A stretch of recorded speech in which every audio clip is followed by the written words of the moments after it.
السلام علیکم، آپ دیکھ رہے ہیں ہورائزن نیوز ایچ ڈی۔ خبر شامل کرتے ہیں ساہیوال سے۔ ہفت روزہ کاشف کی 32ویں اور کے نیوز ایچ ڈی انٹرنیشنل کی 30ویں سالگرہ کے حوالے سے لاہور تکہ ہاؤس ساہیوال کے ہال میں ایک پروقار تقریب کا انعقاد ہوا۔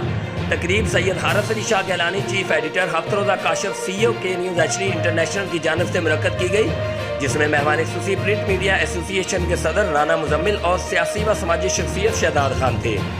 تقریب کا باقاعدہ آغاز تلاوت کلام پاک سے ہوا۔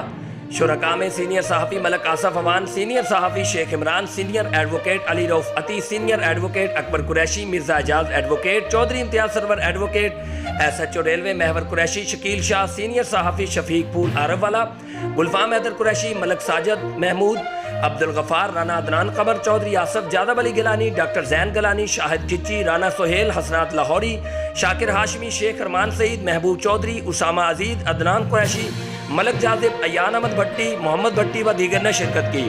اس موقع پر ساہیوال کے عظیم صحافی و دانشور مرحوم راغب علی سید کی صحافتی خدمات کو سراہا گیا۔ سینئر صحافی ملک آصف امان کا کہنا تھا کہ مرحوم راغب علی سید کوئی بڑے سرمایہ دار نہیں تھے، اس کے باوجود انہوں نے عزت اور ایمانداری کے ساتھ ہفت روزہ کاشف کو اتنے سال باقاعدہ چلایا۔ اب ان کی وفات کے بعد ان کے بیٹے سید کاشف علی شاہ، سید وجاہت علی شاہ اور سید حارث علی شاہ ان کے اس جنون کو آگے لے کر چل رہے ہیں، جو کہ بہت ہی خوش آئند بات ہے۔ سابق چیئرمین شہزاد خان کا کہنا تھا، میں نے راغب علی سید مرحوم جیسا ایماندار صحافی آج تک نہیں دیکھا، وہ صحافت کو عبادت سمجھ کر کرتے تھے۔ اس موقع پر ہفت روزہ کاشف اور کے نیوز ایچ ڈی انٹرنیشنل کا کیک بھی کاٹا گیا، جو کہ راغب علی سید مرحوم کے پوتے سید اشر علی شاہ نے کاٹا۔ انجمن صحافیان پنجاب کے ممبران کو کارڈز بھی تقسیم کیے گئے اور صحافیوں کی فلاح کے لیے مستقبل میں مل کر کام کرنے پر زور دیا گیا۔